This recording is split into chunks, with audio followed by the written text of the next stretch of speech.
Você tem 25 milhões de brasileiros que vivem em áreas dominadas por CV, PCC, eles dominam territórios, eles exploram a sociedade, as pessoas que não têm soberania sobre o lugar onde elas moram. Você não tem soberania sobre o seu celular hoje. Tu vai aqui na rua em São Paulo, você não tem certeza se você pode puxar o telefone e ligar que alguém toma. Não, você sai... A mulher não tem soberania sobre a sua bolsa num ponto de ônibus, porque vem um cara de moto arranca carro, moto... Isso aí é inaceitável, ninguém aguenta mais, é uma coisa que eu vou ser radical. Então agora é uma questão que a gente tem que deixar a vaidade de lado, de deixar de lado quem tem razão e quem não tem, porque é uma questão de sobrevivência do nosso país. Aí sim, existência da nossa soberania. Porque hoje, Vilela, você tem 25 milhões de brasileiros que vivem em áreas dominadas por CV, PCC, eles dominam territórios, eles exploram a sociedade, as pessoas que não têm soberania sobre o lugar onde elas moram. Você não tem soberania sobre o seu celular hoje. Tu vai aqui na rua em São Paulo, você não tem certeza se você pode puxar o telefone e ligar que alguém toma. Não, você sai... A mulher não tem soberania sobre a sua bolsa num ponto de ônibus, porque vem um cara de moto arranca carro, moto... Isso aí é inaceitável, ninguém aguenta mais, é uma coisa que eu vou ser radical. Porque tem que ser radical com relação a deixar uma lei penal mais dura, com relação a cumprimento da lei penal para que as pessoas fiquem mais tempo presas. A gente pode entrar nesse assunto mais para frente. Eu quero... Assim, então eu falei pro Tarcísio quando a gente Então você começou lá atrás? Quando a gente tomou a decisão, a primeira pessoa que eu fui conversar foi o Tarcísio. Ah, é? Foi, porque ele é o... Ele era o primeiro, era o cara da fila, né? O cara que estava ali na expectativa da política, do mercado. Conversa? Assim, eu fui conversar com ele, aconteceu dessa forma, a gente entende que é melhor essa estratégia. Seu pai já tinha te escolhido ou não? Quando eu fui conversar com ele, foi quando meu pai disse que, Flávio, tem que ser você, anuncia. Isso foi dia 5 ou 6 de dezembro agora, não lembro, do ano passado. Tá bom. Aí vim aqui para São Paulo, para conversar com ele, e ainda falei assim, Tarcísio, eu acho que você, cara, é até uma pessoa muito mais preparada do que eu. Eu prefiro muito mais votar em você do que em mim. Falei pro Tarcísio. Por quê? Porque ele ele é governador de São Paulo, é uma pessoa que tem um pouquinho mais de experiência no executivo, mas o Tarcísio me conhece. Eu falei, Tarcísio, vê se você concorda comigo. Quando começar essa hiperexposição por causa de uma candidatura à presidência da República, as pessoas vão conhecer um Bolsonaro diferente. Vão conhecer o Flávio Bolsonaro, que é isso aqui. É centrado, é o jeito que eu falo aqui, é como se coloca, como é que reage, como é que não reage. Que toma vacina. O Flávio que tomou vacina. O Tarcísio, não, Flávio, você tem razão. As pessoas, quando te conhecerem, rapidamente você vai começar a recuperar esse espaço e eu tenho certeza que você vai ser vitorioso. E desde então, minha conversa com o Tarcísio sempre foi muito franca e aberta. Hoje almocei com ele de novo para atualizar. Já estamos preparando um monte de agenda bacana junto com ele aqui em São Paulo. Então acho que é uma troca importante. Ele sabe do papel importante que eu exerci nos 4 anos de mandato do meu pai como presidente da República, ali participando das tomadas de decisão, entendendo os problemas do Brasil e buscando as soluções. Então é uma relação ali de muita lealdade, parceria, né, e fidelidade e confiança. Então tenho certeza que aqui em São Paulo a gente ainda vai conseguir construir muita coisa junto para ajudar muito aqui o estado de São Paulo e o Brasil como um todo. Cidade moderna, cara, que eu acho que isso falta no Lula. Você olha agora e fala, cara, isso tem que mudar para ontem. É muita coisa, cara, é muita coisa. Não dá mais pra gente segurança pública aceitar a legislação penal frouxa. Para mim, segurança pública vai ser uma coisa, mais uma vez, que a gente tem que ser radical, porque tem que ter um estanque nessa hemorragia, nessa sangria, cara. Você colocaria as facções como sem nenhuma dúvida, terroristas? Sim, porque são. Por que o Vilela, hoje tão reticente? Se você analisar, existem relatórios de inteligência que mostram que tem Hezbollah aqui dentro do Brasil, Hamas aqui dentro do Brasil. Atuando já? Atuando, lavando dinheiro na tríplice fronteira do Brasil, Paraguai e Argentina, ali em Foz do Iguaçu. Cara, isso é em muito Minas grave. Gerais tem empresas lavando dinheiro por Hezbollah, inclusive pessoas que são nas listas internacionais de terroristas, que têm o CPF deles em empresas aqui no Brasil. Então é óbvio, o Brasil é uma rota de tráfico de armas e tráfico de drogas, que isso abastece e financia o terrorismo. Então essa é uma questão que nós brasileiros temos que resolver. E quando você vê o Lula reticente com relação a isso, ele está fazendo gesto para quem? Para essas organizações criminosas. Está fazendo gesto para o PCC. Está fazendo gesto, não tem como não o argumento não dele entender. É que os Estados Unidos ou qualquer outro país poderia entrar aqui para combater o terrorismo. Isso é uma mentira, não tem a menor possibilidade disso acontecer. Ele usa irreal isso? Ele usa a narrativa do medo, Vilela, exatamente para poder fazer média com esse segmento que vota majoritariamente nele. Todo mundo cita aí, dá um Google aí, vocês vão ver, 2022, como é que as cadeias ficaram em festa quando o Lula foi anunciado presidente da República. Por quê? Lembra um diálogo do Marcola que vazou, um áudio? Com o PT nós tínhamos diálogo cabuloso. Aí com esse governo Bolsonaro, esse diálogo veio a público em 2019, com o governo Bolsonaro a gente não tem mais esse diálogo. Já transferiram, né, os cabeças das facções criminosas para presídios de segurança máxima, presídios federais. Então tem que ser isso. E dá para fazer. Eu vi ali como é que funciona em El Salvador. Lá um país pequeno lá? Conseguiu. Eu tive lá. Qual que é? Eles fizeram algumas coisas que nós já começamos a fazer. Que foi mudar a legislação penal. Lá são várias coisas, mas a lógica era a mesma, tá, Vilela? Lá são chamadas pandilhas, né, que são as organizações criminosas que tem aqui no Brasil. Que eram essas organizações criminosas que dominavam territórios. Então eles tinham que recuperar esse território. E como havia um modus operandi dessas quadrilhas, havia uma hierarquia, eles eram uma espécie de empresa do crime. Eles eram um governo paralelo que impunham suas leis naqueles locais. Então, assim, eles criaram lá um crime de pertencimento a uma organização criminosa. Então, simples fato de você ser identificado como pertencendo a uma pandilha daquela... São tatuagens, né? Isso também ajudava a identificar. Ajudava a identificar. Lá, por exemplo, tinham facções criminosas que quando você via tatuagem que eram gotinhas no rosto do vagabundo, sim, aquilo era a quantidade de policiais que ele já tinha matado. Cara. Aí tinha alguns desenhos que identificavam, essa aqui é da pandilha A, essa aqui é da pandilha B. Então eles criaram eles mudaram a legislação penal, criaram esse crime de pertencimento a uma facção criminosa e começava a pena com 20 anos de cadeia e sem direito a nenhum benefício de progressão de regime, essas coisas. Aqui a gente fez isso agora, recentemente. Eu até ajudei a construir, junto com o Derrit, foi o relator desse projeto na Câmara dos Deputados. Né? O Lula, por medo de ser vinculado a um defensor de bandidos e não defensor das vítimas, como nós defendemos o cidadão de bem, ele acabou sancionando as partes principais e hoje, no Brasil, você pertencer a uma organização criminosa também começa uma pena de 20 anos de reclusão. A gente mudou o percentual da pena que a pessoa tem que cumprir para ter direito a uma progressão de regime, por exemplo. Nós mudamos os critérios para audiência de custódia, ou seja, que essa porta giratória que o marginal rouba, tem 100 inquéritos por roubo de celular, o cara pega o roubo de celular de novo e é solto no mesmo dia na audiência de custódia. Isso vai acabar. Agora é uma espécie de... um critério lá que é uma habitualidade criminosa. Então, apesar da pessoa não ter uma condenação transitada em julgado, porque ela só é reincidente quando ela comete um crime, né, novamente, ela é condenada a segunda vez, já tendo uma condenação transitada em julgado anteriormente. Agora não, se o cara é um criminoso habitual, o juiz já pode, ao invés de conceder a liberdade provisória para ele, manter ele preso. A gente criou o crime autônomo de porte de fuzil, que não tinha. O STJ, o Superior Tribunal de Justiça, no final de 2024, eles entenderam que o fuzil era um instrumento de trabalho do traficante de drogas. Porque numa situação em que um cara foi condenado por tráfico de drogas, portando um fuzil também, ao invés de eles considerarem isso um crime autônomo, ou seja, o cara vai responder pelo tráfico de drogas e pelo porte ilegal de fuzil, fuzil não é para fazer eles consideraram que esse aqui era um instrumento para garantir a atividade final dele. Então, ao invés de ter uma pena maior, ele tinha um aumento da pena do crime de tráfico de drogas. Então, hoje não, o cara responde pelo tráfico de drogas, pelo porte ilegal de fuzil e por pertencer a uma organização criminosa. E o chefe de uma organização criminosa, só nesse tipo de crime, pode chegar a ter 80 anos de condenação. Então, assim, é para nunca mais sair. Isso tem que passar um recado para quem quer continuar investindo nessas atividades criminosas, porque se for pego, vai ser preso e não vai sair. Vai ter que continuar se enfrentar a polícia, vai ser neutralizado. Tem que ser assim mesmo, como aconteceu no Rio de Janeiro. Não dá mais, ninguém suporta mais essa situação. E não tem, é indefensável. A gente tem que defender o direito de ir e vir das pessoas, a soberania da pessoa sobre o seu celular, sobre a sua bolsa. Isso tem que acontecer. Hoje no Brasil, a gente tem cerca de 200 mil mandados de prisão em aberto que não foram cumpridos. E por que não foram? Porque por causa da impunidade, você não consegue investigar, a pessoa foge, você não tem número de policiais suficiente, você não tem tecnologia o suficiente para auxiliar as polícias. Enfim, então é uma série de fatores e você tem, vou dar um exemplo do Rio de Janeiro, Vilela. Nós temos 43 mil presos no Rio de Janeiro, no estado do Rio de Janeiro. Sabe quantas pessoas só a polícia militar prende por ano no Rio de Janeiro? 46 mil. Então, olha como é que é a porta giratória, olha como é que é a impunidade. Vai ter que construir presídios, sim. São aproximadamente... A tua experiência lá, eles construíram um presídio? Eles construíram em menos de um ano um presídio que é o CECOT, né, o Centro de Combate ao Terrorismo, que eles enquadraram essas facções criminosas lá como terroristas. Então, as pessoas só foram colocadas lá.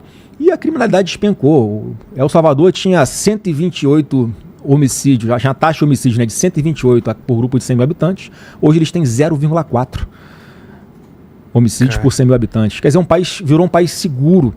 Tá? Eu vi cenas, a galera saindo à noite com família, criança e bebê no centro da cidade. E assaltando de novo, matando gente, mata policial, mata mulher. Aqui no Brasil. Então, assim, são os saidões que a gente também acabou. Né, com as saídas de feriados, né? Aquela história de alguém uma mulher que assassinou o pai e a mãe, dia dos pais e das mães, ela sai da cadeia e vai para casa. É um tapa na cara da sociedade. E enquanto isso, queria que você falasse sobre a prisão do seu pai. Como que foi? Como ele tá? Como que tá a saúde dele? Como você avalia tudo que está acontecendo com ele? Você é o que está mais próximo, né? Assim, sempre que eu posso, eu tô lá com ele, né? Eu como sou advogado também e estou habilitado nos autos, eu consigo vê-lo com mais frequência. E eu tenho 2 dias na semana para vê-lo como filho, né? Quartas e sábados por apenas 2 horas, né? Então, e nos horários ali que são umas janelinhas limitadas, então é mais difícil, né? Parece que é feito de propósito para atrapalhar, inclusive a articulação política e para humilhar um cara inocente.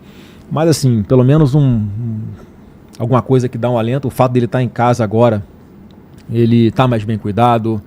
Ele está conseguindo passar mais tempo sem aquelas crises de refluxo dele. A cela dele lá? Vilela, era um quarto bem simples assim, né? Sabe aquela pia de rodoviária? Cimento, banheiro de cimento, né?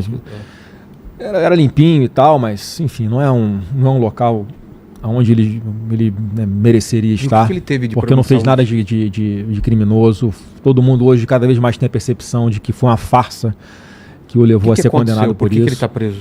Vilela, se ele tinha tanta convicção de que não fez nada, ele voltou dos Estados Unidos para cá, para o Brasil. Ele falou, não, eu vou voltar para lá porque eu não fiz nada. Eu vou responder e vou ser inocentado. Só que aí, como a gente vê aqui a lawfare, né, como é o termo jurídico que é usado, e essa... Como é que é o nome? Essa militância judicial, sei. Nossa, deu branco aqui na expressão aqui agora. Não, tranquilo. Mas essa perseguição que começou a existir, não é de agora, em cima de pessoal de direita, ele não calculou que ia ser um processo como o que ele sofreu, cara. Um processo em que o relator é uma suposta vítima, o relator ele escolhe quem são os investigadores, o relator se mete nas investigações, ele manipula depoimentos, ele tortura, né, o Cid lá para falar coisa que não aconteceu, ameaçando a família. Os recursos que eram apresentados 100% negados, não só do Bolsonaro, mas de todo mundo que está respondendo no Supremo. Lá não era o foro adequado, né, porque ele tinha que se responder não no Supremo, mas em primeira instância, como aconteceu, né, com outros ex-presidentes da República. Ele foi julgado pelos seus inimigos, Vilela. O Alexandre de Moraes é um inimigo declarado dele publicamente. O Flávio Dino, antes de virar ministro, falava: o Bolsonaro é o demônio na terra. Tem queixa-crime contra o presidente Bolsonaro. Está na lei que não poderia, ele tinha que ser suspeito para julgar. Foi ministro da Justiça do Lula. O outro, o Zanin, advogado do Lula até ontem. Quer dizer, não passa na cabeça de nenhuma pessoa que raciocine, né, que tem um mínimo de isenção, que isso foi um julgamento justo. Então ele sofreu, né, por isso está pagando um preço alto sem ter cometido crime nenhum. Mas, mais uma vez, ele é uma pessoa que, né, se Deus quiser, muito em breve a gente vai tirar ele dessa situação. Porque ele tá de saúde agora? Olha, assim, mais uma vez, essas crises do refluxo que ele tem, a saúde dele nunca mais foi a mesma, Vilela, desde que ele tomou aquela facada de ex-integrantes do PSOL. Né? A gente é acusado de discurso de ódio, mas nós é que somos as vítimas do ódio material, tem inclusive. Tem gente até hoje que acha que foi fake, né? São uns idiotas, né? Mas, enfim, desde então nunca mais foi a mesma saúde dele, e ele tem essas crises de refluxo, que é um negócio meio... ninguém consegue identificar a causa exata disso, né? Pode ser multifatorial. Mas o que acontece? O cara fica soluçando. Sim. Aí para melhorar esse quadro dele, ele tem que tomar remédio forte, que dá efeito colateral de ele ficar com sonolência, dele ficar com desequilíbrio, tontura, né? Então, assim, a preocupação nossa sempre foi ele ficar sozinho, como ele estava lá no 19º Batalhão, cumprindo a pena dele. Não tem alguém para... porque assim, tem um botão aqui que você pode apertar se ele cair, mas se ele cair, bater a cabeça e ficar desacordado e começar a ter refluxo bronco, esperar ele morto. Botão. Como aconteceu, ele tomou um tom, bateu com a cabeça, demorou 24 horas para Alexandre de Moraes autorizar ele para o hospital. Graças a Deus não foi nada grave, ele não ficou desacordado, mas podia ter sido. Ele podia ter sido encontrado morto naquela cela. E isso vai se agravando, foi se agravando com o passar do tempo. Agora, com ele em casa, ele consegue ficar mais tempo sem esse soluço. Ele estava 6 dias sem o refluxo, né, sem o soluço, e dá pena, cara, porque você senta do lado dele lá no sofá para conversar, nos momentos que eu tenho de visita, cara, ele tá cansado, que ele dormiu mal, né, você imagina dormir com soluço. Dorme mal, tá cansado, daqui a pouco ele tá dormindo do meu lado, dormindo, pois soluçando. Como é que você consegue dormir soluçando, cara? O soluço já incomoda você acordado por 10 minutos, né? Imagina você ficar um dia inteiro e ainda ter que dormir desse jeito. Então, os remédios causam esse efeito colateral. Em casa tem mais gente ali para estar observando ele, se precisar, né? Ele está fazendo lá a fisioterapia dele, enfim, está conseguindo fazer algum exercício. Então acho que ele está, graças a Deus, né, melhorando pelo fato de estar em casa. O lance da tornozeleira eletrônica, de meter a solda lá, o que ele falou pra gente ali que ele estava sob efeito desses remédios, né, e eu sei que uma dos efeitos colaterais também pode ser ele ter, né, alucinações. Surtado e achar... E aí o que ele falou é que ele achava que tinha uma escuta dentro daquela tornozeleira, né, ele fez ali tentou abrir, né, para se descobrisse que tinha uma tornozeleira ali, podia ser, né, alguma reviravolta na situação dele jurídica, vamos dizer. Eu imagino, né, que tenha sido isso, né, mas enfim, ele voltou agora para casa, vamos torcer para não... Então o Queiroz pagou, segundo aqui, né, 261 mil em dinheiro vivo na escola e no plano de saúde das filhas do Flávio. Câmeras do banco registraram isso. Mentira. Aí você explica. Você acha normal um funcionário pagar as contas pessoais do patrão com dinheiro em espécie? Pois isso não aconteceu. Você sabia que toda essa espuma, todo esse ataque a tentar destruir a minha reputação, nunca teve início um processo criminal contra mim? Eu nunca respondi criminalmente por isso. Mas o Queiroz assumiu a rachadinha? Assim, o Queiroz tinha ali no gabinete, ele cuidava numa parte da minha assessoria que trabalhava em rua. Fazia panfletagem, fazia eventos e tal. E ele tinha autonomia sobre esse pessoal e ele fala que ele fazia isso. Foram mais de 30 assessores meus que foram investigados, quebra de sigilo, né, de 11 anos para trás, Vilela. Você imagina ter que explicar 11 anos para trás de tudo que você passou no seu cartão de crédito, que você pagou. Essa devassa, 11 anos para trás, foi feita na minha vida. Sabe quantas ligações tem financeiras minha com o assessor? 0. Você sabe quantos assessores disseram que eu cobrei alguma coisa do salário deles de volta para empregar no meu gabinete? 0. Então, assim, não tem absolutamente nada. Por isso que é importante esse espaço aqui, para que as pessoas entendam de uma vez por todas. Nunca teve início um processo criminal contra mim. Mas é verdade que o Queiroz assumiu a autoria da ação? Ele falou que tinham pessoas que ele tinha empregado que ele cobrava uma parte de salário. E que ele não tinha, além de, obviamente, não ter minha concordância, ele bota lá no papel, ele fala que eu jamais tinha conhecimento disso. E, mais uma vez, mais de 30 pessoas, Vilela. Se achasse que tivesse alguém que se eu tivesse pedido alguma coisa desse tipo, não falaria naquele momento para poder, sei lá, fazer uma delação, alguma coisa? Ninguém, porque não tinha. Vilela, eu passei 16 anos da minha vida sem ter uma acusação de nada. Bastou o presidente Bolsonaro se eleger, isso aí foi em dezembro de 2018, logo após as eleições, que começam a aparecer as narrativas, que é uma forma de você, aqui no Jogo do Poder em Brasília, manter uma espada, né, sobre a minha cabeça para tentar, enfim, ele ter alguma ascensão sobre mim, que não aconteceu. Então, assim, outra narrativa que era mentirosa, que eu acho que é importante emendar nessa pergunta para esclarecer, é que tem muita gente... Não, isso aí é uma franquia que eu tinha. Mas era isso que você falava? Não era isso. Isso é uma franquia que eu tinha. Você imagina, o Ministério Público me acusando de lavar dinheiro numa franquia totalmente auditada, controlada pela franqueadora, uma loja de marca renomada. Não teve nada disso. O que eu apurei aqui é que a loja de chocolate do Flávio recebeu 1.512 depósitos em dinheiro vivo em valores redondos e idênticos. GPS e escutas comprovaram que os assessores não trabalhavam. Eram seus assessores que gastavam esses valores da sua própria loja? Tanto é que o Ministério Público faz esse carnaval todo e no final fala que não tem como comprovar que o meu patrimônio é incompatível com a minha renda. Quem tem comércio aqui que... Hoje menos, mas antigamente recebia mais em dinheiro em espécie. Era um comércio, gente. Um monte de comércio que chamou a atenção foi esses valores iguais, né? Não, mas no final do dia, como é que funciona no comércio? No final do dia ou no final da semana, você junta a quantia, você vai no banco e deposita no banco, declarado no imposto de renda. Não tem absolutamente nada de equivocado com relação a isso. No debate vão te perguntar muito sobre essas coisas. Podem perguntar, mas eu tenho, assim, expliquei rapidamente aqui. Não. É óbvio aqui que você tem o tempo que tem a galera aqui, não vai concordar, mentir, não é, tá aí, cara. Tanto é que, mais uma vez, eu nunca respondi um processo criminal por isso, apesar de todo esse carnaval em cima de mim. Então, eu sou ficha limpa, não tem problema nenhum, né, de esclarecer isso para quem quiser, né, obviamente, entender e ouvir as explicações, que tem cara que não quer saber de nada, vai continuar xingando aí na internet, sim. né? Enfim, aí não tem o que fazer. Paulo Guedes, tem conversas com ele? Vai ser ele o que vai cuidar da economia? Ou alguém indicado por Paulo ele? Guedes, eu tem conversado com ele? converso de vez em quando com ele, para mim é um gênio. Ele não aceitaria? Foi alguém ali que acho que fez um trabalho brilhante, reconhecido internacionalmente, conseguiu, mesmo com a pandemia, a gente conseguiu recuperar a parte econômica mais rápido que praticamente todos os países do mundo.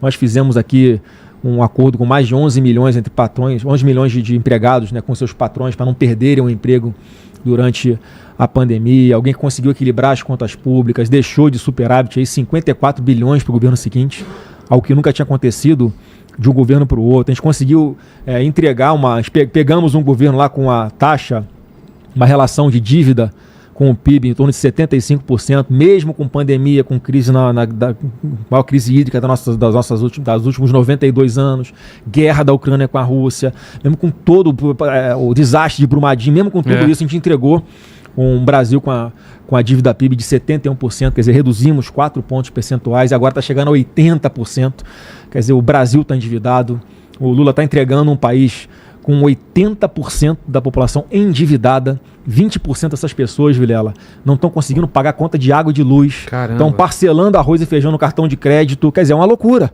Esse é o Brasil que está sendo deixado de herança para o próximo presidente da República, mas que tem conserto e pessoas como Paulo Guedes, sem dúvida alguma, vão me ajudar ali, seja opinando, da forma que ele achar mais importante. Tem uma chance de participar do governo ou é zero? Não estou tratando de ministérios de verdade também. Então, mas o Paulo Guedes, para mim, é uma referência. Porque o Bolsonaro, na época, ele já, uma das primeiras coisas que ele falou foi isso, né? Mas é porque quando meu pai foi candidato a presidente em 2018, havia uma grande desconfiança sobre qual seria o caminho econômico que ele seguiria. O cenário é outro. Então, quando ele apresenta com antecedência o Paulo Guedes, todo mundo, o cara tem um projeto ali que realmente o Brasil era mais para acalmar o mercado. Ao contrário do Lula. O Lula, sabendo que é uma porcaria o ministro dele, ele não anunciou na campanha. Porque se ele fala que é o Haddad antes, ele não se elege.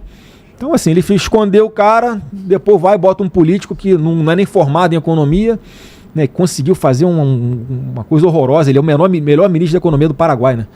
Ele conseguiu levar 200 indústrias para o Paraguai, indústrias brasileiras, porque aqui está tão ruim o ambiente de negócio, é tanto imposto, é tanta insegurança jurídica, é tanto problema que o brasileiro preferiu, 200 indústrias brasileiras preferiram se mudar para o Paraguai. E vai concorrer agora com o Tarcísio, né? Então eu não preciso anunciar nada antes, porque todo mundo sabe que a minha linha vai ser a continuidade, se Deus quiser, melhor ainda do que fez o presidente Bolsonaro na parte econômica.